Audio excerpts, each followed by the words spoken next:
आवाज येतोय व्यवस्थित ना? खांदे आवाज येतोय ना? हो येतोय. चला सुरू करूया. सर्वांना नमस्कार, सर्वांना वंदन आणि प्रार्थना सुरू करतो. आज योग ग्रंथ अभ्यास विषयोग या ग्रंथाचा अभ्यास आपण करतोय. मागच्या वेळेला सुरुवात केला आहे. आज त्याच्या पुढचा भाग बघणार आहोत. प्रार्थना. ब्रह्मानंदम परमसुखदम केवलम ज्ञानमूर्तिम द्वन्द्वातीतं गगनसदृशं तत्त्वमस्यादिलक्ष्यम् एकं नित्यं विमलमचलं सर्वधी साक्षिभूतं भावातीतं त्रिगुणरहितं सद्गुरुं तं नमामि। मूकं करोति वाचालं पङ्गुं लङ्घयते गिरिं यत्कृपातमहं वन्दे परमानन्दमाधवम्। स्वामीजींचं महाशून्यबिंदूचं पुण्यस्मरण आणि राष्ट्रकल्याण प्रार्थना। हे राष्ट्र मोठे झाले पाहिजे यासाठी अखंड परिश्रमाबरोबर वातावरण शुद्धीची झाली पाहिजे। या दोन्हींची एकत्रता आम्ही करत आहोत। मानवता कल्याणमस्तु, राष्ट्र कल्याणमस्तु, व्यक्ती कल्याणमस्तु। हरि ओम।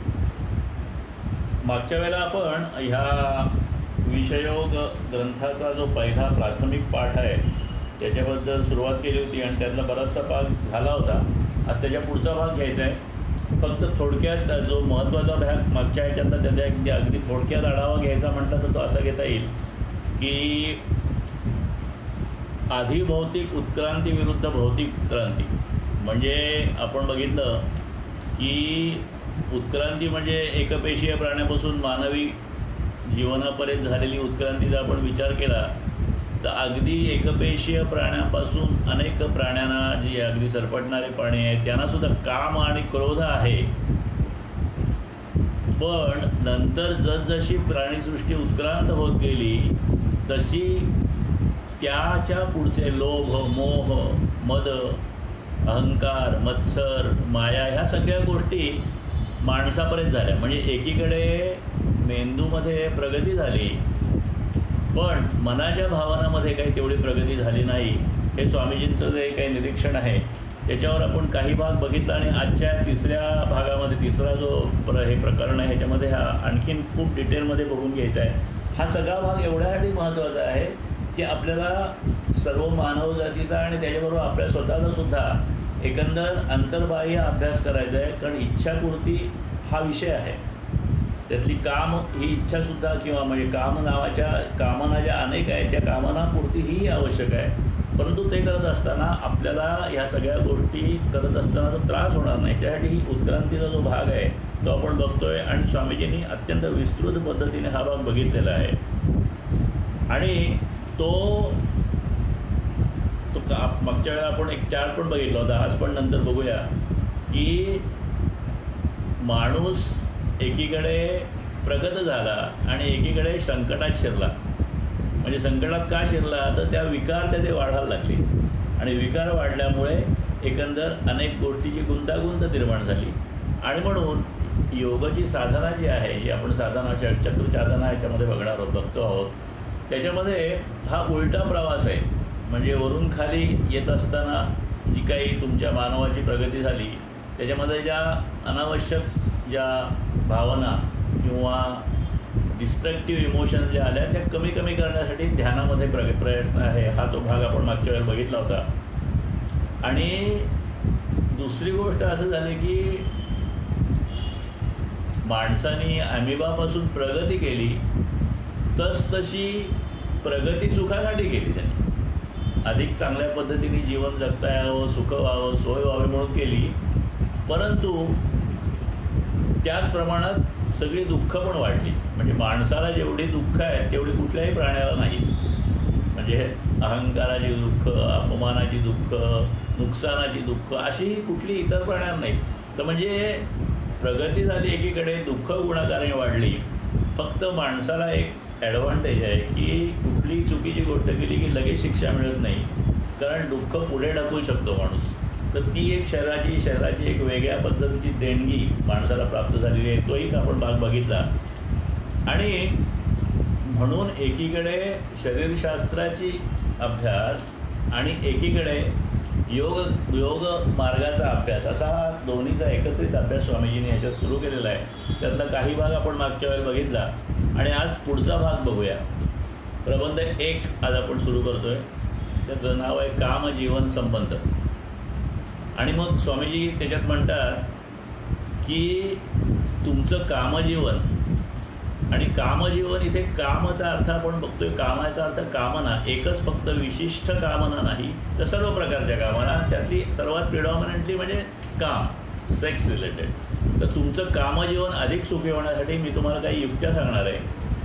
उलट कामशक्तीचा उपयोग वैराग्यासाठी, आध्यात्मिक उच्च आनंदासाठी कसा करून घ्यावा हे जर का तुम्हाला हवं असेल तर तेही सांगणार आहे. म्हणजे तुम्हाला साधी जर का पद्धतीने तुमची इच्छापूर्ती हवी असेल तर तेही आहे, परंतु हे करत असताना त्याच्यामधून आपल्याला वैराग्य आणि आध्यात्मिक उच्च आनंद कसा होतो हे सुद्धा स्वामीजी आपल्याला या ग्रंथात सांगणार आहे.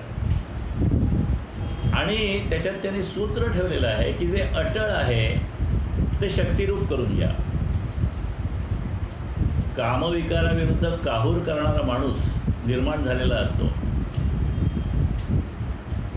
हे अगदी सोपं आणि मोठं सत्य आहे. म्हणून स्त्रिया असोत का पुरुष असो, ह्या कामविकाराचा विचार किंवा अभ्यास टाळून चालणार नाही. कारण आपण बघितलं की सगळ्या प्राणीसृष्टीमध्ये काम ही एक प्रकारची शक्ती आहे आणि ती शक्ती जी आहे ती उपलब्ध आहे. आणि कुठलीही शक्ती जर का वापरली गेली नाही तर ती तशीच राहू शकत नाही. आणि म्हणून त्या शक्तीचा योग्य उपयोग केला पाहिजे. आणि माणसाची जीवनशक्ती जी आहे ती सुद्धा योग्य पद्धतीने वापरली गेली पाहिजे. ती नाही वापरली तर ती आयुष्यावर कमी कमी होत राहते. बघतो आपण आयुष्य वाढत जातं तसं शक्ती कमी होत असते. म्हणजे अगदी लहानपणी लहान मुलांची जर पल्स रेट 100, 110 अशी पर मिनिट असेल तर आयुष्य वाढत झाल्यावर ती कमी कमी होत जाते. म्हणजे याचा अर्थ शारीरिक शक्ती आणि म्हातारपणी ती 60च्या जवळपास येते असं म्हणतात. तर शारीरिक शक्ती आयुष्यावर कमी होत जाते. आणि म्हणून ही जी कमी होत जाणारी शक्ती आहे त्याचा आपण योग्य पद्धतीने आपल्या जीवनात उपयोग करायला पाहिजे आणि त्याच्यासाठी योग्य विचार करायला पाहिजे. हा स्वामीजींचा मुद्दा आहे. आणि सामान्य माणूस जरी असला तरी तोही शक्ती वापरतो आणि योग्य असेल तर तोही ही शक्ती वापरतो. सामान्य माणूस शक्ती शरीराबाहेर एका टोकाने सोडून देतो, तर ती शक्ती योगी जो असेल तो दुसऱ्या टोकाने सूक्ष्म करत करत वर नेतो. परंतु दोघंही आपापल्या पद्धतीने ती शक्ती वापरतात. कोणी ती वैराग्यासाठी वापरेल, कोणी ती परमार्थासाठी वापरेल, कोणी ती स्वार्थासाठी आणि भौतिक जीवनासाठी वापरेल. आणि म्हणून योग्य पद्धतीने काय पद्धतीने करता येईल हा दोन्ही विचार ह्याच्यामध्ये दिलेला आहे. आता ही कामशक्ती जी आहे किंवा कामाची प्रेरणा आहे किंवा हा जो कामशक्तीचा विचार आहे तो टाळून का चालणार नाही हे स्वामीजींनी ह्या पुस्तकात अनेक प्रकरणामध्ये अनेक प्रकारची उदाहरणं देऊन सांगितलेलं आहे. ज्यांनी पुस्तक बघितलं असेल त्यांना हे लक्षात आलं असेल.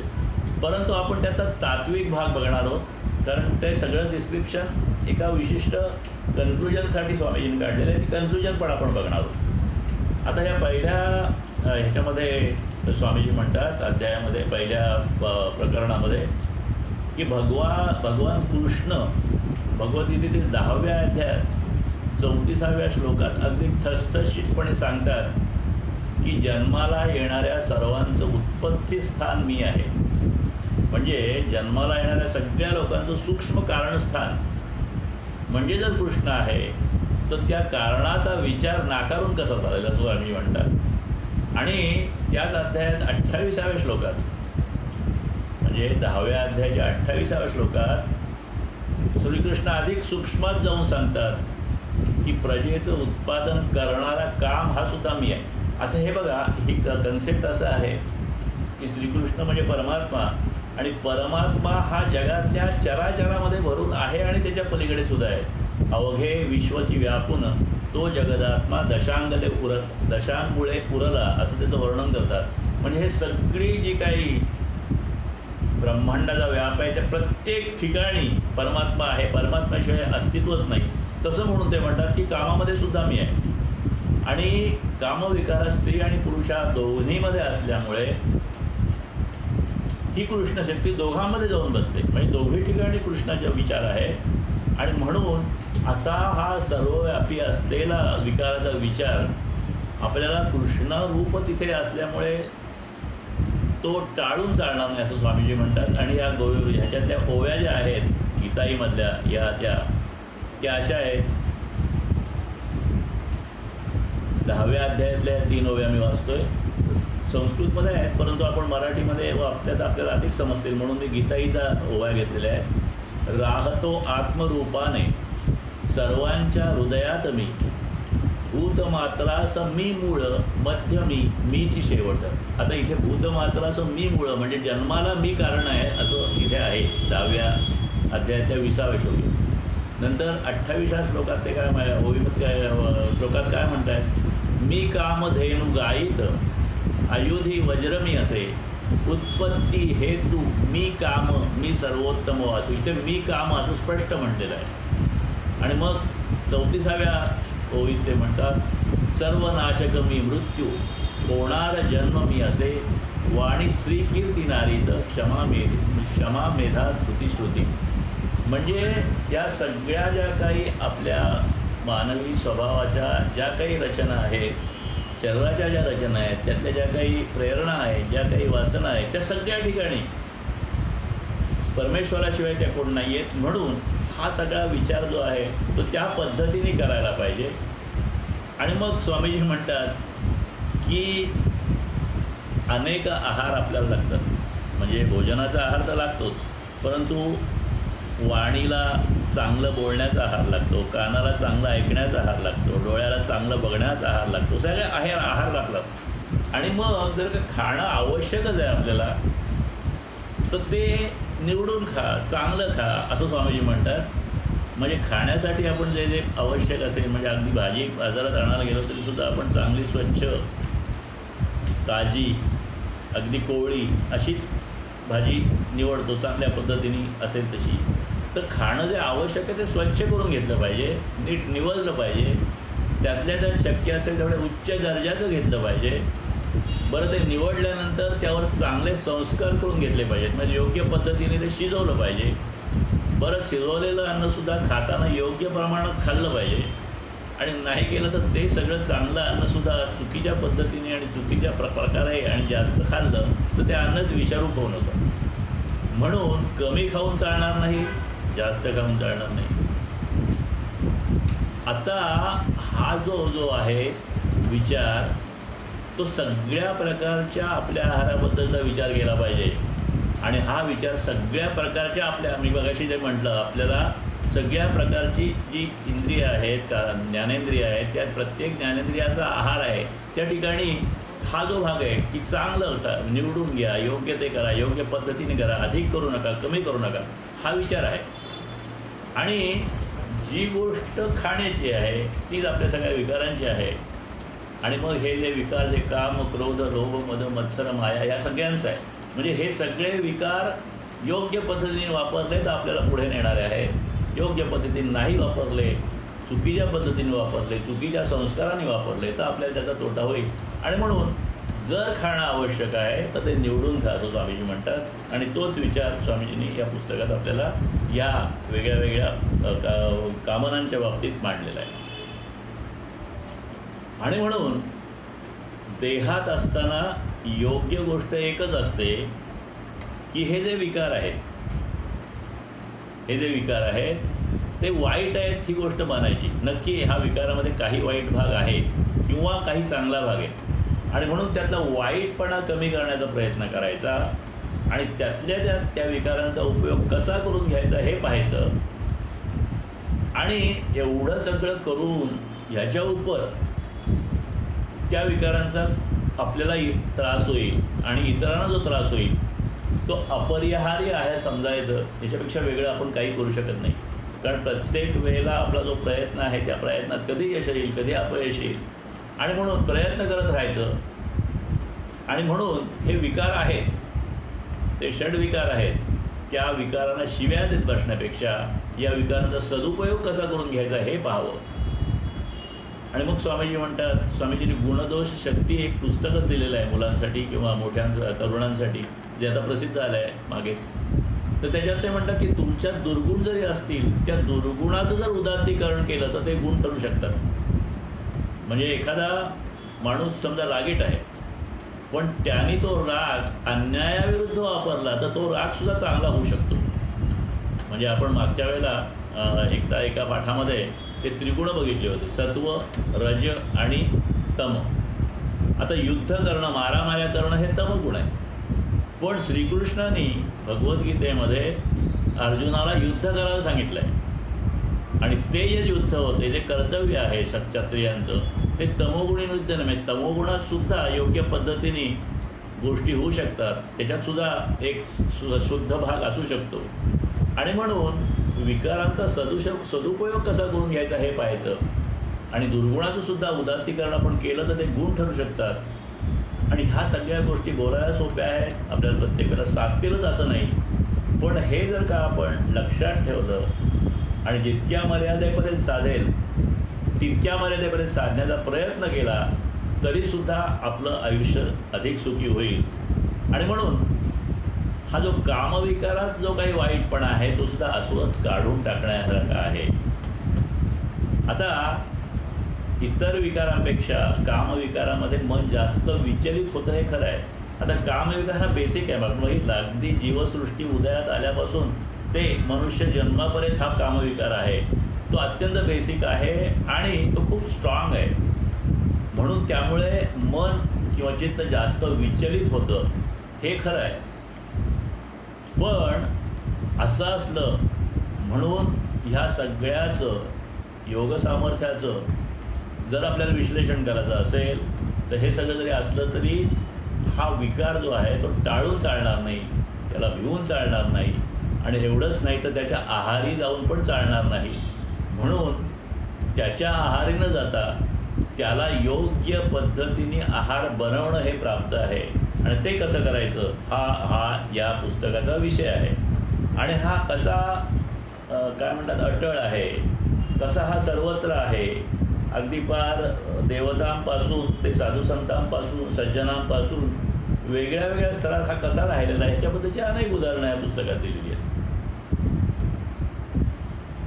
आपल्या भारतीय अध्यात्माने ह्या कामविकाराची कामविकाराचा विचार वेस्टर्न सायन्सने वेगळ्या पद्धतीने केलेला आहे. म्हणजे त्या फ्राईड म्हणून जो आहे त्यांनी एक वेगळ्या पद्धतीने केलेला आहे. पण भारतीय अध्यात्माने हा होलसम विचार केलेला आहे, म्हणजे सर्वांगीण विचार केलेला आहे. आपल्या अध्यात्माने कामविकाराची प्रेरक शक्ती मुळीच अमान्य केली नाही. कारण तो जरी रोगरूप मानला तरी त्याचं अस्तित्व कबूल केलंच नाही तर त्याच्यावर इलाज तरी कसा करणार.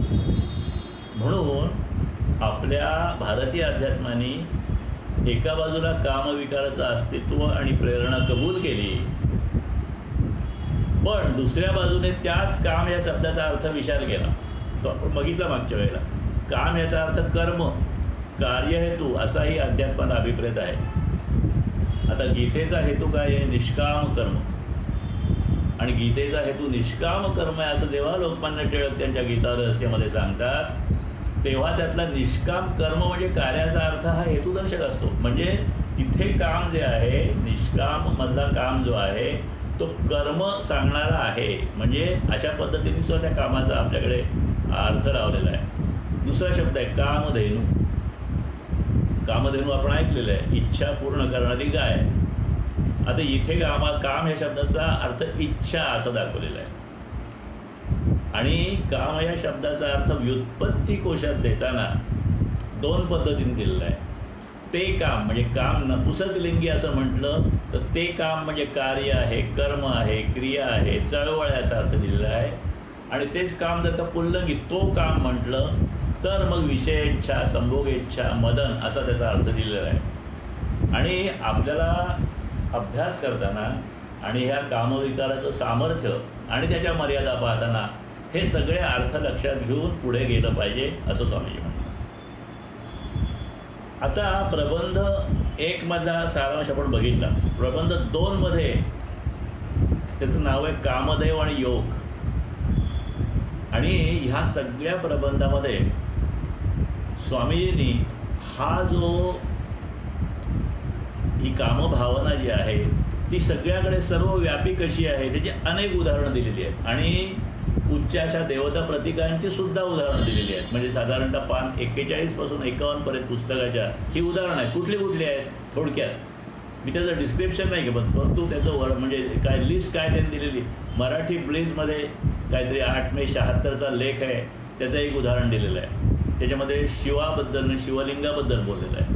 नंतर शिवलिंग प्रतीक आणि गर्भागार याच्याबद्दल दिलेलं आहे. कामदेवाची गोष्ट दिलेली आहे. ह्या बऱ्याचशा कामरूप विष्णू अशी गोष्ट दिलेली आहे. योगीराज दत्त संस्कार कथा अशी दिलेली आहे. आणि ह्या सगळ्या गोष्टी स्कंद पुराणमधल्या, मत्स्य पुराण, शिवपुराण, मार्कंडेय पुराण, एक मारुतीची कथा पण दिलेली आहे किष्किंधा कांडामध्ये रामायणातली. तर अशा सगळ्या स्वामीजींनी ह्या कथा ज्या दिलेल्या आहेत त्या कशासाठी दिलेल्या आहेत. पुराणातल्या कथा. आता पुराण म्हणजे काय, पुराण आणि वेद ह्याच्यामध्ये थोडा फरक आहे. पुराण हा शब्द प्राचीन या अर्थाने ऋग्वेदात अनेक वेळा आलेला आहे.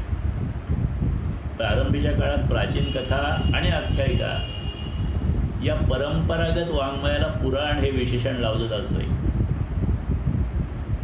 अर्थात त्यावेळेत त्याच्या अशा काय म्हणतात त्याच्या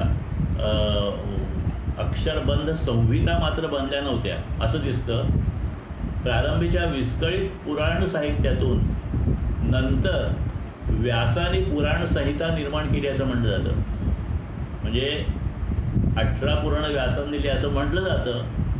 पण तरी इतिहास असं किंवा अभ्यासक असं बघतात सांगतात की प्रत्यक्षात पुराणे ही अनेकांनी रचलेली आहेत आणि बदलत्या काळानुसार आणि स्थानिक सांप्रदायिक आणि धार्मिक गरजेनुसार पुराणांच्या स्वरूपात बदल होत गेले आणि त्यांचे स्वरूप जे आहे ते वेदाप्रमाणे अपरिवर्तनीय राहिले नाही. म्हणजे वेद जे आहेत त्या वेदाच्या संहिता आहेत त्या तशा परंपरेने आणि काय म्हणतात तसे घोकून पाठ करून पिढ्यानपिढ्या पुढे आल्या आणि त्या तशाच राहिल्या. परंतु पुराण माहिती सारखी बदलत गेली काळाप्रमाणे, आवश्यकतेप्रमाणे, त्या रीतिरिवाजाप्रमाणे.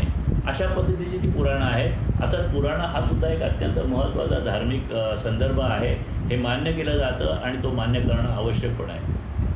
आता इथेही देवता प्रतीकांची कामशक्ती संबंधीची अनेक उदाहरणं दिलेली आहेत त्या 10 पानामध्ये 41 पासून 51. ते कशासाठी दिलेलं आहे त्या डिस्क्रिप्शनमध्ये आपल्याला जायची गरज नाही. त्या सगळ्याचं कन्क्लुजन हेच आहे की स्वामीजीच सांगतात हे सगळं करण्याचा हेतू काय.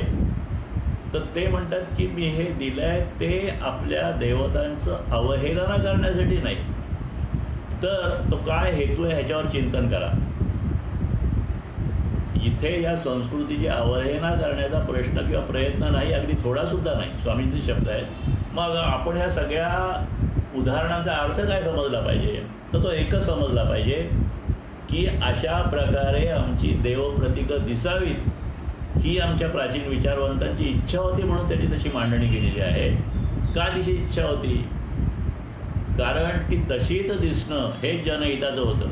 म्हणजे हा जो अटळ आणि आवश्यक आणि सर्वगामी जो असलेला जो विकार आहे तो आपल्याला दडवायचा नाही, तर अत्यंत उच्च प्रतीकामध्ये सुद्धा तो होता असं दाखवण्यासाठी ती विचारवंताची इच्छा असली पाहिजे असं म्हणतात. आणि या प्राचीन विचारवंताची खात्री होती की देवाची ही प्रतीकं एवढ्या मुक्त स्वरूपात दाखवली त्याचं कारण हे असलं पाहिजे की सामान्य माणसांनी खोटी लाज सोडावी.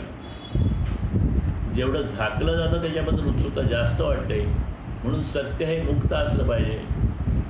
कामविकार हा एवढा शत्रुवत मांडणं हे मूर्खपणाचं आहे. तर त्याला मित्र बनवून चुचकारून त्याचा योग्य वेळी आदर राखून आपण जर का त्याचा आपल्याला मदतीसाठी उपयोग केला आणि आपल्या योग्य प्रगतीसाठी किंवा योग्य इच्छापूर्तीसाठी उपयोग केला तर ह्या सगळ्या मर्यादेत ह्या जीवनात तो आपल्याला उंच ठिकाणी सुद्धा घेऊन जा शकेल. हे ऋषी मुनींनी, प्राचीन ऋषी म्हणून दाखवून दिलेलं आहे. त्या प्रत्येक उदाहरणात हे दाखवून गेलेलं आहे. हे आपण समजून घेतलं पाहिजे. अशा पद्धतीने ह्या सगळ्या उदाहरणांचं स्वामीजींनी इंटरप्रिटेशन दिलेलं आहे. म्हणजे जे अपरिहार्य आहे, जे आपल्याला टाळता येत नाही, ते आपण स्वीकारलं पाहिजे, त्याचा नीट अभ्यास केला पाहिजे आणि त्याला योग्य पद्धतीने संस्कार करून पुढे नेलं पाहिजे. हा ह्या दुसऱ्या अध्यायाचा सारांश आहे. आता तिसरा जो प्रबंध आहे त्याचं शीर्षक आहे कामविकारांची उत्क्रांती आणि परिणाम.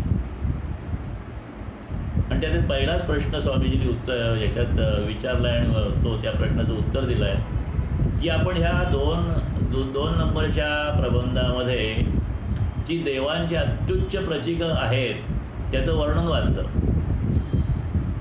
ती अनिर्बंध आणि कामजागृत करणारी होती असं वरवर दाखवलेलं आहे. तर ह्याचा अर्थ आपणही तसंच असावं काय, हा प्रश्न आहे. की मग देव असं करतात, मग आम्हाला काय करावं लागतं? तर स्वामीजी ह्याचा प्रश्न क्लिअर उत्तर देतात की ह्या प्रश्नाला माझ्यापुरते उत्तर नाही असंच आहे. कारण त्या पुराणकालीन परिस्थिती आणि आताची परिस्थिती आहे, वेगळ्या सामाजिक अवस्थेवर आपण पोहोचलेलो आहोत. इथे वैयक्तिक अभ्यास असू शकतो, वैयक्तिक प्रयोग असू शकतात, पण नियम मात्र सामाजिक गरजेने ठरायला हवे. कामविकारात मिळत असलेले सुख न घेता त्यावर खोटा संयम केला तर त्याचा शरीरावर अनिष्ट परिणाम होईल. हा एक मुद्दा असतो की एखादी काय म्हणतात शक्ती आहे ती जर का आपण बंद केली, समजा ते म्हणतात की तो जर का एका डब्यामध्ये जर का स्टीम टाकली आणि ते प्रेशर वाढत गेलं तर त्या प्रेशरमुळे तो डबा फुटून जाईल. किंवा फॅक्टऱ्यामध्ये सेफ्टी वॉल्स असतात, एक ठराविक पद्धतीने जर का प्रेशर वाढलं ते सेफ्टी वॉल्स रिलीज होतात. तर असं जर का आपण ह्या कामविकाराचं अनेक प्रकारे खोटा संयम केला तर त्या सगळ्या शक्तीचा शरीरावर अनिष्ट परिणाम होईल. ज्यांना करता येईल, ज्यांना योगी वृत्ती आहे, जे त्या पद्धतीने राहू शकतात त्यांनी तो जरूर करावा. ते स्वामीजींनी पुढे दिलेलं आहे. पण सर्वसामान्य माणसाला जर का अवघड वाटत असेल तर त्याचा परिणाम होईल. हा मुद्दा जो आहे हा शरीरशास्त्राच्या दृष्टीने अगदी चोख आहे. पण त्याच्याबरोबर हाही एक विचार आहे की कामविकाराचं सुख घेण्याचं बेछूट सुख माणसाने घेतलं, म्हणजे त्याच्यावर कुठल्याही पद्धतीने तो आहे विकार म्हणून त्याचं बेछूट सुख, म्हणजे काय म्हणतात त्याला, काही मर्यादा न ठेवता सुख माणसाने घेतला तर मग त्याचा शरीरावर परिणाम व्हायचा राहील काय, तर तोही होतो. अतिरेकी कामविकाराने लैंगिक रोग, मणग्याचे रोग, मेंदूचे रोग, पोटांचे रोग, अगदी क्षयरोगापर्यंत सुद्धा अनेक रोग होऊ शकतात. आणि ह्या सगळीसाठी परत एक उदाहरण दिलेलं आहे, ते गीतेतलंच आहे. म्हणजे एकीकडे श्रीकृष्ण सांगतायत, भगवंत सांगतायत की काम मीच आहे, परंतु एका पुढच्या 7व्या अध्यायातल्या 11व्या श्लोकात ते सांगतात बलम बलवता चाहम काम राग विवर्जितम धर्माविरुद्ध भूतेषु कामोस्मी भरतर्षभ. भगवान म्हणतात हे भारतश्रेष्ठ आहे अर्जुना, मी अत्यंत बलवान अशा व्यक्तीमध्ये आसक्ती आणि ज्या कामना असतात ते सगळे जे सामर्थ्य आहे ते सामर्थ्य, बळाचं सामर्थ्य मी आहे. आणि सर्व भूतमात्रामध्ये मी धर्माना अनुकूल अर्थात शास्त्राच्या अनुकूल असलेलं काम आहे. म्हणजे काम आहे परंतु तो धर्माला अनुकूल आणि शास्त्राला अनुकूल असलेलंच काम भगवंत आहे तसं सांगतात. आणि माणसाने काय करावं की शास्त्र आणि लोकमर्यादा ज्या आहेत त्या मर्यादेत राहून फक्त संतान उत्पत्ती यासाठी कामाचा उपयोग करावा आणि बाकी ब्रह्मचर्याचं पालन करावं, हे भगवद्गीतेत श्रीकृष्ण सांगतात. आणि जो धर्माविरुद्ध कामाचं आचरण करेल त्याला नरकरूपामध्ये भगवान भेटतील. कारण सगळीकडे जसे भगवान आहेत तसे नरकामध्ये पण भगवान आहेत, भगवानांशिवाय कुठलीही ठिकाण नाही. तर असं जे काम करणार आहेत त्यांना नरकरूपामध्ये भगवान मिळतात, कारण ते पण तिथे पण आहेत. तर अशा पद्धतीने एकीकडे त्या विकाराला मान्यता देऊन त्या विकाराचा योग्य पद्धतीने जीवनात उपयोग करून धर्माच्या पद्धतीने, शास्त्राच्या पद्धतीने विचार करून तो करायला पाहिजे. आणि त्या पद्धतीने आपल्याला सगळे हे देतात. म्हणजे एकीकडे कामरूप कृष्ण दाखवलेला आहे पहिल्या अध्यायामध्ये. इथे आता हे जे उदाहरण आहे हे आपल्या गीता 7:11 म्हणजे कामं त्याच्यामध्ये नाही आहे, विषयोमध्ये नाही, हे बाहेरचं उदाहरण मी घेतलेलं आहे, परंतु गीतेचंच आहे आणि या संबंधाशी विषयित आहे म्हणून ते घेतलेलं आहे. आता स्वामीजी 55व्या पानाला म्हणतात की ब्रह्मचर्य श्रेष्ठ आहे. म्हणजे जर का तुम्हाला पूर्ण कामावर विकार मिळवता आले तर ते चांगले आहे, पण ते जर का जमत नसेल तर त्या खरोखर 2 पर्याय आहेत. वरवर वाटणारा मुक्त जीवनाच्या बाजूच्या शरीरशास्त्रदृष्ट्या चोख मुद्दा वाटतो तेवढा बिनतोड नाही. म्हणजे जो फ्राईडचा विचार आहे की काम हा सगळ्या ठिकाणी आहे आणि तोच प्रेरणादायी आहे. त्याच्यात त्याने असं म्हटलंय की आई मुलावर प्रेम करते किंवा मुलाचं आईवर प्रेम असतं, तिथं सुद्धा फ्राईडनी काम दिलेलं आहे. तर तसा आपल्याकडे विचार केलेला नाही आहे. तर पण तरीसुद्धा त्याचं महत्त्व शरीरशास्त्राच्या दृष्टीने आहे. हे जसं महत्त्वाचं आहे तसं त्याचा अतिरेकसुद्धा चुकीचा आहे. म्हणून रूढार्थ आणि ब्रह्मचर्य जर सहजतेने पाळता आलं तर तो सर्वश्रेष्ठ उपाय आहे. पण ते जर का पाळता येत नसेल तर सामाजिक नियम पाळण्याची जास्तीत जास्त कोशिश करून किंवा प्रयत्न करून जर आपण कामजीवन पत्करलं तर ते त्याच्या खालोखाल महत्त्वाचं आहे. हे स्वामीजी ह्या आपल्या ह्याच्यात सांगतात. कामशक्ती वाढवा म्हणजे तुमची जी काही ही शक्ती आहे ती योग्य पद्धतीने, योग्य काय म्हणतात त्या उपायाने, योग्य त्या पद्धतीने तिचा उपयोग करून आणि योग्य पद्धतीने निर्बंध पाळून ती वाढवा. पण त्याच्यामध्ये अनिर्बंधता मात्र मुळीच नको. माझं म्हणणं स्पष्टपणाने मांडलेलं आहे. स्वामीजी म्हणतात की माझं म्हणणं स्पष्टपणाने मांडलेलं आहे. निसर्गात जे नियम दिसतात ते सामाजिक नियम असू शकतात. Social laws must be consistent with the natural laws. अनिर्बद्ध नियमाचा परवाना मागणाऱ्याच्याच हिताचं नाही, ही सुद्धा गोष्ट त्यांनी स्पष्ट केलेली आहे. आणि इतकी गोष्ट स्पष्ट केल्यावर अभ्यासकाला असाही हक्क आहे की त्या वस्तुस्थितीचा नीट अभ्यास करावा. आता कामविकाराचा जर का अभ्यास केला तर कामविकार हा अनेक ठिकाणी प्रत्यक्ष मूळ कारण आहे. कामविकाराने अनेक युद्ध झालेली आहेत, भांडणं झालेली आहेत, आजसुद्धा होत आहे. रोज आपण कुठली तरी टी व्हीवरची बातम्या ऐकतो की एकतर्फी प्रेमामुळे अमुक हत्या झाली, एकतर्फीमुळे असं बऱ्याच गोष्टी होतात. ते चालूच आहे, म्हणजे युगानुयुग चालू आहे. आणि हे करत असताना तिकडे फ्राईड ह्या कामविकारांनी होत असलेला अकांत अतिरेक करून पण सांगत आहे. आणि त्याच्यामध्ये सुद्धा काही तथ्य आहे, कारण ते आपण रोज प्रत्यक्ष बघतोय. जग व्यापून टाकलेला कामविकार जर आपण विचारातच घेणार नसलो तर मांजर डोळं झाकून घेतं आणि दूध पितं अशी आपली परिस्थिती होईल. आणि मांजराला वाटतं की आपण दूध पितोय, पण पाहणाऱ्याच्या हातातला बडगा त्याच्या पाठीत त्याला बसतो आणि तो न ओळखण्याची ते चूक मांजर करतं. म्हणून अभ्यासकांनी आणि अभ्यास करणाऱ्या सगळ्या साधकांनी अशी चूक करून चालणार नाही. त्यांनी डोळसपणाने ज्या असंख्य लोकांना कामशक्ती सुख हवा असेल त्यांना ते जास्तीत जास्त डोळस सुपरिणामांचं करून दिलं पाहिजे. म्हणजे स्वामीजी ह्या पुस्तकाचा जो हेतू आहे ते सांगतायत की ज्यांना जी आवश्यक गोष्ट आहे ते टाळू शकत नाही, त्यांना ती जास्तीत जास्त डोळस पद्धतीने कशी वापरता येईल, चुकीचे परिणाम टाळून कशी वापरता येईल, ह्याचं आपल्याला माहिती अभ्यास करून दिला पाहिजे. मधुमेह झालेली किंवा साखर न खाण्याचे व्रत घेतलेली आई मुलासाठी गोडगोड करते. ती स्वतः गोड खाणार नाही, परंतु मुलांसाठी गोडगोड करते. ही तर व्यवहारातली नेहमीची गोष्ट आहे. जे समाजातल्या बहुंशी लोकांना हवं आहे, बऱ्याच लोकांना हवं आहे, त्याचा विचार टाळून चालणार नाही. आई ज्या मायेने त्या मुलाला भरवत असते, कारण त्याला ते आवडत असतं, त्याच मायेने स्वामीजी आपल्याला हे सगळं सांगतायत की तुम्हाला जर हवंच आहे तर ते जास्तीत जास्त चांगल्या स्वरूपात कसं मिळेल ते, त्याच्यावरचा हा विषययोग ग्रंथ आहे आणि त्याच्यावरचे विचार आहे त्याच्यामध्ये. आता ह्याच्यामध्ये दुसऱ्या प्रबंधामध्ये शिवाबद्दलचं एक वेगळं चित्र दिलेलं आहे. आता इथे शिवविवाह समाज कल्याणासाठी असं म्हटलं आहे आणि त्याच्यामध्ये ह्या शिवपुराणातली एक गोष्ट स्वामीजींनी दिलेली आहे. ती सगळी गोष्ट आपण घेत नाही, परंतु ती गोष्ट अशी आहे की देवाने शिवाला विनंती केली की बाबा तू सगळा एक काय म्हणतात स्मशानात जाऊन सगळं राख रांगोळी लावून बसलेला आहेस, तुला काही नको आहे. परंतु ती पार्वती तिथे वर्षानुवर्ष तप करते आहे, तर काय हरकत आहे तिची इच्छा मान्य करायला, असं देवाने सांगितलं. देवांचा हेतू वेगळाच होता.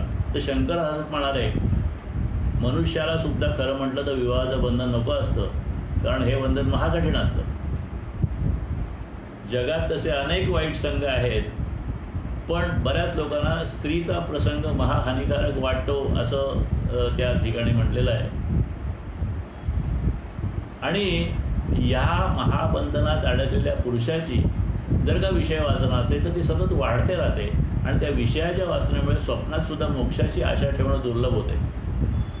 आणि म्हणून खऱ्या सुखासाठी विषय वासनेचा त्याग हे शिवांचे विचार आहेत. शिवसाला सांगतात देवाला, आणि मला हे सगळं माहीत आहे, मला ते सगळं आवडतं आहे, तरीसुद्धा आता मी केवळ तुमच्या हितासाठी तुमच्या म्हणण्याप्रमाणे वागणार आहे, कारण माझ्या भक्तांच्यावर संकट आलं असता मी दूर कसा राहू.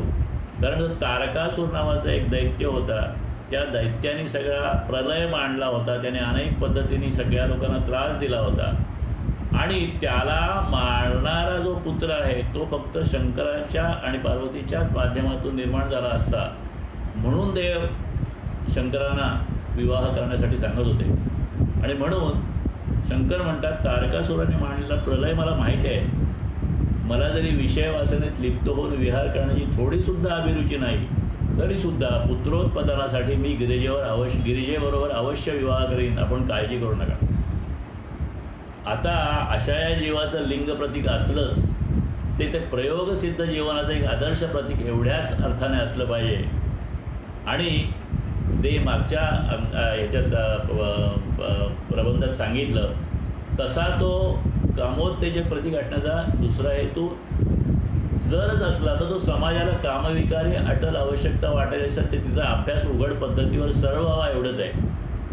पण मग कर्तव्यभावानं म्हणून शिवाने गिरिजाशी लग्न केलं, त्यातून तारकासूर दैत्याच्या वधाची व्यवस्था झाली.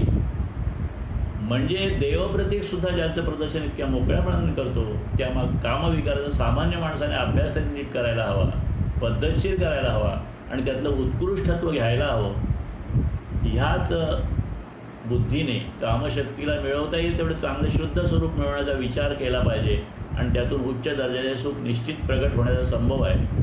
आणि ह्या दृष्टीने कामविकारातील मनाची जी उत्क्रांती आहे हा विषय आपण मागे एकदा बघितला होता, आणि तो आत्तासुद्धा आपल्याला बघायचा आहे.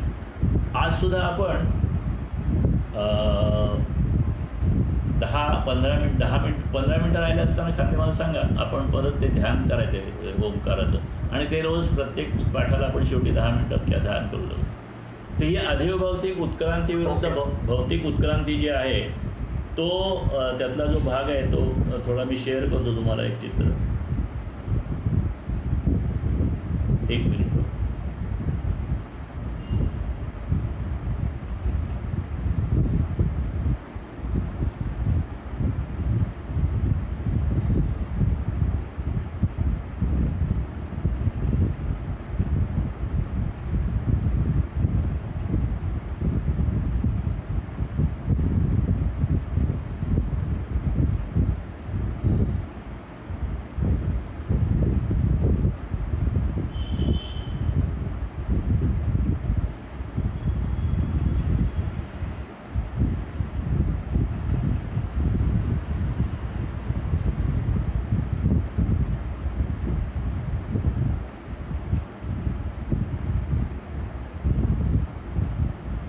दिसतंय ना चित्र?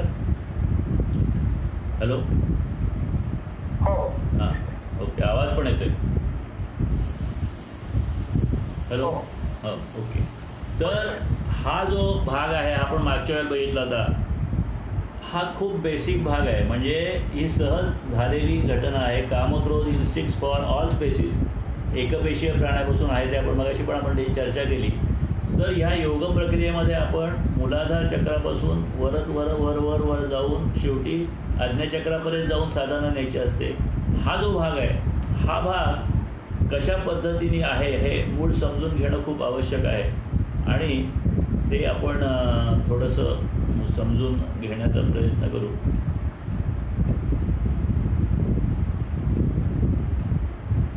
बघा,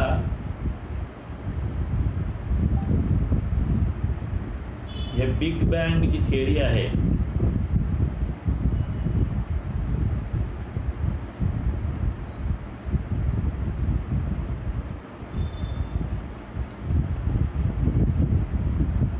हे आता जे चित्र दिसतंय ते बघा, दिसतंय ना, बिग इव्हॉल्युशन ऑफ बॉडी म्हणून.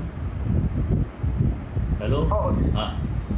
तर ही बिग बँग झालं, त्याच्यानंतर ॲमिबा झाला, त्याच्यानंतर मग मल्टीसेल ॲक्वेटिक लाईफ आलं, नंतर मग मल्टीसेल सिम्पल ऑर्गन्स असलेलं हे आलं, नंतर मग रेप्टाईल म्हणजे सरपटणारी प्राणी आले, नंतर वेगळ्या वेगळ्या ऑर्गन्स म्हणजे शरीरामधल्या वेगळ्या वेगळ्या अवयवाची ही झाली, त्या शरीर झाली, त्याच्यानंतर मग पक्षी आले, माकड, आणि त्याच्यानंतर माणूस. ही सगळी इव्हॉल्युशन बॉडी आहे. आणि हे सगळं करता करता जसजसा मेंदू प्रगत होत गेला तसे विकारसुद्धा प्रगत होत गेले, हे आपण याच्यातून बघतोय. आणि हे बघत असताना इव्हॉल्युशन ऑफ माइंड, बघा, इव्हॉल्युशन ऑफ माइंड म्हणजे एकीकडे शरीर इव्हॉल्व झालं, मन इव्हॉल्व झालं, पण मनाचं काय काय झालं, मनाला काय पाहिजे, तर हे बघा इव्हॉल्युशन ऑफ माइंड इथे आहे. काही दोन गोष्टी विचारायला पाहिजेत, की एक प्लेजर पाहिजे आणि दुसरी गोष्ट म्हणजे सर्वायवल, म्हणजे स्पेसिस जगली पाहिजे, अस्तित्व कायम राहिलं पाहिजे म्हणून सर्वायवल. त्याच्यानंतर मग सर्वायवल जे आहे ते सर्वायवल पाहिजे त्याच्यासाठी कामं प्रेरणा होती. आणि हे सर्वायवल होतं का नाही याच्यासाठी फिअर अँड अँगर म्हणजे राग आणि भीती, की हे माझं सर्वायवल जे चालू आहे ते राहील का नाही, याच्यातून ही भीती आणि राग निर्माण झाली. एकीकडे प्लेजरसाठी म्हणजे सुख पाहिजे म्हणून मग क्रिएटिव्हिटी झाली, इंटेलेक्च्युअल क्रिएटिव्हिटी निर्माण झाली. म्हणजे थोडक्यात हळूहळू आपला जो काही शरीर रचना आहे ती बदलत गेली आणि ह्याच्यातून हळूहळू माणूस विकसित झाला आणि एक अत्यंत प्रगत मेंदू, ह्या क्रिएटिव्हिटी इंटेलेक्च्युअल म्हणतात ते. आणि ह्याच्यामध्ये तर दोन लाईफ आहे, ॲक्च्युअल लाईफ आणि स्पिरिच्युअल लाईफ. ॲक्च्युअल लाईफ म्हणजे आपलं सर्वसामान्य जे आयुष्य आहे ते, या ॲक्च्युअल लाईफमध्ये सर्वसाधारणतः आपल्याला काहीतरी हव्यास आहे आणि आपण सेल्फिश आहोत, म्हणजे आपण स्वार्थी आहोत आणि आपल्याला अनेक गोष्टीचा हव्यास आहे. त्याच्यामध्ये काय झालं, मग ह्याच्यातून सुद्धा प्रगती झाली आणि मग वेगळी वेगळी एक मटेरियलिस्टिक प्रोग्रेस म्हणजे भौतिक प्रगती झाली, म्हणजे विज्ञान झालं, टेक्नॉलॉजी झाली. परंतु त्याच्यातून काय झालं, जे वर्तन झालं ते निसर्गाच्या विरुद्ध झालं. निसर्गामध्ये समता आहे परंतु माणूस स्वार्थी झाला म्हणून अगेन्स्ट लॉ ऑफ नेचर हा जो भाग आहे हा एक ठिकाणी झालं आणि त्याच्यामुळे आयुष्यामध्ये दुःख आलं. ही एक सेल्फलेस म्हणजे एक सर्वसामान्य जे जीवन आहे त्याच्यामध्ये स्वार्थ आहे. स्वार्थाच्या हेतूने सुद्धा माणसाने प्रयत्न केला आणि मग मटेरियलिस्टिक प्रोग्रेस झाली. परंतु त्या सगळ्या प्रोग्रेसचा उपयोग स्वार्थासाठी झाल्यामुळे निसर्गाचे नियम समतेचे मोडले गेले आणि त्यामुळे आयुष्यामध्ये दुःख झालं. आता स्पिरिच्युअल लाईफ म्हणजे तिथे सेल्फलेसनेस आहे, अनवॉन्टेडनेस आहे. तिथे माझा विचार नाही आहे, इथे आयचा विचार आहे, इथे उईचा विचार आहे. आता हा सगळा जो वैदिक जीवनातला विचार आहे त्या विचारातून मग जी प्रगती झाली ती मटेरियलिस्टिक प्रोग्रेस नाही झाली, ती स्पिरिच्युअल प्रोग्रेस झाली म्हणजे आध्यात्मिक प्रगती झाली. आणि आध्यात्मिक प्रगतीमध्ये सगळ्यांचा विचार झाला, त्यामुळे निसर्गाचे नियम पण पाळले गेले आणि त्यामुळे एकंदर हॅपीनेस इन लाईफ. म्हणजे हे दोन स्ट्रीम जे आहेत आणि ह्या स्ट्रीमला मूळचं सर्वायवल इन्स्टिंक्ट त्याच्यामध्ये फिअर अँड अँगर हा जो भाग आहे तो झाला. त्याच्यानंतर मग आपण मग असं तो जो चित्र आहे ते बघूया की मग आता आपण गुंतत गेलो. गुंतण्याचा काम, क्रोध, लोभ, मद, मत्सर, माया अशा स्वार्थाच्या ह्याच्यात गुंतत गेलो स्वतःचा विचार करून आणि मग तो क्रम मोडून परत जर का आपल्याला मूळ ठिकाणी जायचं असेल म्हणजे मूळ ठिकाणी जायचं असेल की ज्या ठिकाणी आपल्याला अगदी बेसिक इन्स्टिंक्ट आहेत तर त्या योग साधनेमध्ये आपण हे सगळे हळूहळू विचार कमी करून पुढे यायचं असा तो भाग आहे. आणि तो भाग आपण थोडक्यात या फ्लोचार्टच्या माध्यमातून बघितला. आता हा सगळा खूप विचार करण्याचा भाग आहे. म्हणजे बघा थोडा अवघड वाटेल तुम्हाला पण समजताय का नाही ते सांगा. आणि 21:50 झालेत आहेत. बघा ह्या ध्यानापर्यंत पलीकडे योगयात्रा म्हणून एक पूज्य विमलाताई ठकारांचं पुस्तक आहे, त्याच्यातलं हे मी तुम्हाला वाचून दाखवतोय. मागे याचं थोडक्यात रेफरन्स दिला होता, पण हा सगळाचा डिटेल रेफरन्स बघू आणि मग ध्यानाकडे जाऊया. ह्या सगळ्या प्राणीमात्रामध्ये जो माणूस आहे त्या मानवी योनीमध्ये एक विशेष क्षमता आहे. म्हणजे मानवाच्या अलीकडल्या इतर सगळ्या योनींना मेंदू आहे, त्यांनाही ज्ञान असतं, त्यांच्यात सुद्धा स्मृतीचा साठा म्हणजे आठवणीचा साठा काही प्रमाणात असतो.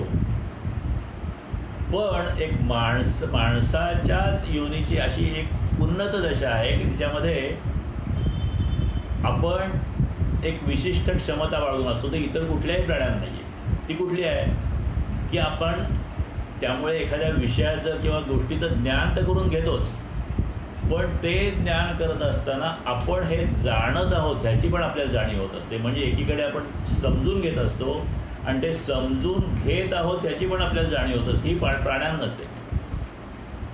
आपण जे पाहतो जाणतो त्याचा परिणाम काय होतो ह्याची पण आपल्याला, म्हणजे आपण कशासाठी बघतोय, आपण बघल्याचा परिणाम काय होतोय. आता ही सगळी कसं बघायला तर निसर्गाची माणसाला मिळालेली अलौकिक देणगी आहे. याला स्वसंवेद चेतना म्हणतात. म्हणजे स्वतःविषयी एवढी जाण असणारी चेतना आहे ही प्राण्यांना नाही आहे. म्हणजे आपण बघतो, समजून घेतो, समजून घेत असताना जाणतो आणि ह्या सगळ्याचा परिणाम आपल्याला कसा होतो ही खूप चांगली आहे. पण आपलंच जाणणं आणि पाहणं याची जाणीव असणं किंवा त्यामुळे देवघेवीच्या परस्पर संपर्काला त्या कृतीचे जे परिणाम होतात त्यालाही समजणं हे सुद्धा माणसाचं वैशिष्ट्य आहे. थोडक्यात ही एक विशिष्ट गोष्ट आपल्याला मिळालेली आहे. पण ह्याच एक चांगल्या गोष्टीमुळे माणसाला प्रचंड क्लेश पण होतात, त्रास पण होतात. ते कसे ते बघा. जी अमानवी प्राणीसृष्टी आहे म्हणजे माणूस सोडून जी प्राणीसृष्टी आहे त्यांना शरीर दुःखाचा भोग असू शकतो आणि त्यांना जर कुठलंही शरीर दुःख झालं तर त्यांची प्रतिक्रियात्मक प्रेरणा त्यांना येऊ शकते, राग येऊ शकतो, ते अंगावर उडी घेऊ शकतात. पण त्याला मानसिक क्लेश नाही आहे, म्हणजे मनाचा ताण नाही, त्यांना टेन्शन नाही आहे. ते त्यांना राग आला तर ते लगेच घेऊन त्याच्यावर जातात. मानसिक क्लेश आणि त्यातून येणारे ताणतणाव दुःख ही फक्त माणसाच्या चित्ताला मिळालेली भेट आहे. जेव्हा मी मानवी मन उपजलं तेव्हाच या मानसिक क्लेशांचा उद्भव झाला. म्हणजे बघा, आपण जाणतो, आपण जाणण्याची आपल्याला जाणीव होते, त्याची परिणामाची जाणीव होते आणि त्या परिणामाची जाणीवीतून आपल्याला ती प्रत्यक्ष गोष्ट दिसते. मग त्याचा मला उपयोग आहे का नाही हाही विचार येतो आणि उपयोग नसेल तर ते सोडून द्या, उपयोग असेल तर घ्या. अशा पद्धतीने ती स्वार्थी विचारचक्र म्हणजे त्या ज्या आपल्या स्मृती आहेत, आपल्या ज्या पूर्वस्मृती आहेत किंवा पूर्व जी आपली संस्कार झालेले आहेत ते संस्कार आपल्याला त्या पद्धतीने वागायला भाग पडतात.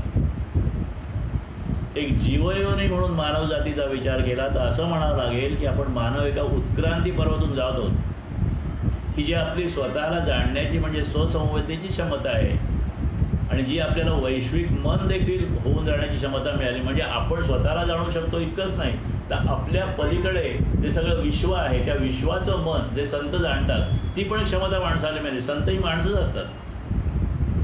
पण आपलं विषयानं बघणं, ते विषय ग्रहण करणं, आपण पाहत आहोत हे जाणत आहोत हे जाणणं, हे जे आपलं दुहेरी क्षमत्व आहे ते जर का तशाच्या तशा पद्धतीने जर कायम राहिलं असतं तर कुठल्याही क्लेशांचा उद्भव झाला नसता. पण घडलेल्या गोष्टीची, अनुभवाची, ज्ञानाची आणि आपल्या वेगळ्या वेगळ्या सवयींच्या नमुन्याची, आपल्या स्मृतीच्या कक्षेमध्ये साठवण करून ठेवण्याची जी आपल्याला कुवत आहे त्या कुवतीमुळे आपलं वैश्विक मन होण्याच्या गुणवत्तेवर एक स्मृतींचं म्हणजे आठवणींचं ओझं आलेलं आहे. आणि या आठवणींच्या ओझ्याने काय होतं की त्या आठवणींच्या ओझ्यामुळे आपल्या म्हणजे काय ग्रहणशक्तीवर परिणाम होतो.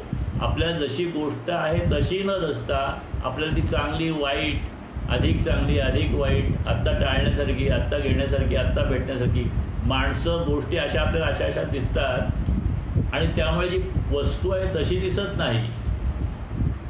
आपल्या मेमरीमध्ये संग्रहित जी माहिती आहे त्या ओझ्यानी साठवलेल्या अनुभूतीच्या परिणामाने त्या सगळ्या ज्ञानावर त्या ठशाने ती दडपली जाते आणि त्यामुळे आपल्याला खरं गोष्ट दिसत नाही.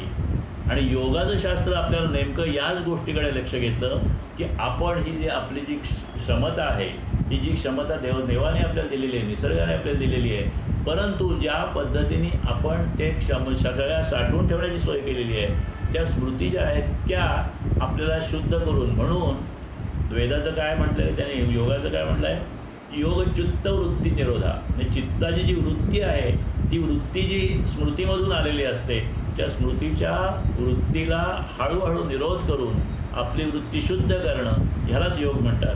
म्हणजे योग जो आहे तो आपल्याला अशा पद्धतीने गोष्टी बघता येतात. बघा, निवड करण्याची मोकळीक ही माणसाला एक विशेष भेट मिळालेली आहे.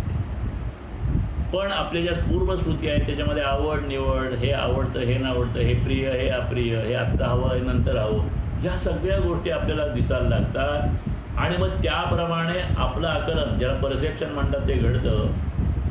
आणि ते प्रत्येक माणसाच्या प्रत्येकाच्या त्याच्या आठवणीप्रमाणे, त्याच्या संस्काराप्रमाणे, त्याच्या स्मृतीसाठ्याप्रमाणे ते घडत असतं. म्हणून वृत्ती शुद्ध असणं हे आवश्यक आहे आणि चित्तवृत्ती निरोध त्याच्यासाठी सांगितलेला आहे. दुसरं म्हणजे स्वार्थाधारिक आणि आत्मकेंद्रित वृत्ती हा माणसाचा सहज भाव असल्यामुळे माणूस कामक्रोध विकारातून पुढे उत्क्रांतीच्या वाटचालीत अतिहव्यासामुळे मोह, लोभ, मद, मत्सर, माया ह्याच्यामध्ये अडकला गेला. मानव अडकला म्हणजे आपण पण अडकलेलो आहोत. आणि ह्या सगळ्या गोष्टीचा जर काय अभ्यास केला आणि त्या पद्धतीने स्वामीजींनी ह्या विषय योग ग्रंथामध्ये जी मांडणी केलेली आहे ती आपण समजून घेतली, तर हळूहळू आपल्याला या माया विकारापासून, म्हणजे पॉझिटिव्ह नेचरपासून हळूहळू बेसिक आपल्या इन्स्टिंक्टकडे जाता येईल. आणि मग ती बेसिक इन्स्टिंक्टसुद्धा आपल्याकडे क्षमता असल्यामुळे ती विश्व मनापर्यंत नेता येईल, अशा पद्धतीचा हा योगिक उपाय आहे. आणि त्यासाठी स्वामीजींनी जे हे सगळे ह्याच्याबद्दलचं आपण असे का वागतो याच्यामध्ये पण खूप चांगल्या पद्धतीने याची माहिती दिलेली आहे. तीही आपण नंतर पुढच्या पाठाला बघूया. आज आपण ध्यानाकडे वळूया आणि ओंकार ध्यान आज आपण घेऊया. ते ओंकार ध्यान सुरू करतो.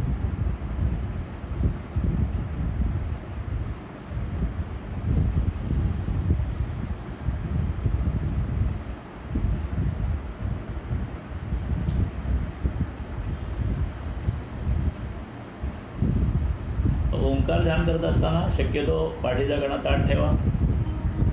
खालच्या चक्रापासून हळूहळू आपल्या क्षमतेप्रमाणे वरवर जायचा प्रयत्न करा.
हरिओम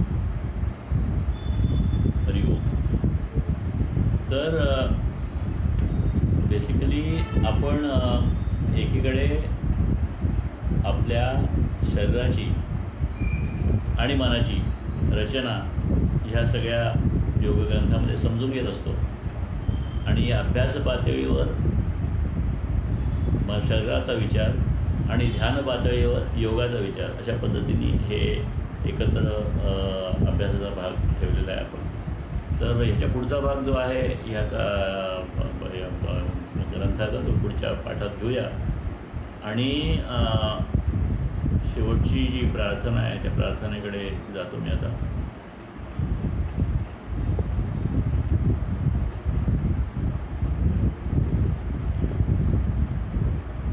माझ्या आंतरिक शक्तीला स्मरून मी माझे स्वतःचे खरे कल्याण करून घेण्याचा निश्चय करीत आहे. माझे व्यक्तिमत्व आजवर मी जसा वागलो तसे बनले आहे. माझ्या या पुढल्या प्रेरणा चांगल्या राखण्याचा मी निश्चय करीत आहे. मला आलेल्या वाईट अनुभवांबद्दल मी इतरांना दोष देण्याऐवजी आत्मचिंतन करीन. खोटे समाधान घेण्यापेक्षा धैर्याने आणि सद्बुद्धीने काम करीन. त्यामुळे मला यश मिळेल, शांती मिळेल आणि ती टिकेल. ज्या प्रमाणात मी हे चिंतन करीत आहे त्या प्रमाणात ती शांती मला आताही मिळत आहे. हरिओम तत्सत ब्रह्मार्पणमस्तु. सर्वांना धन्यवाद. सर्वांना नमस्कार.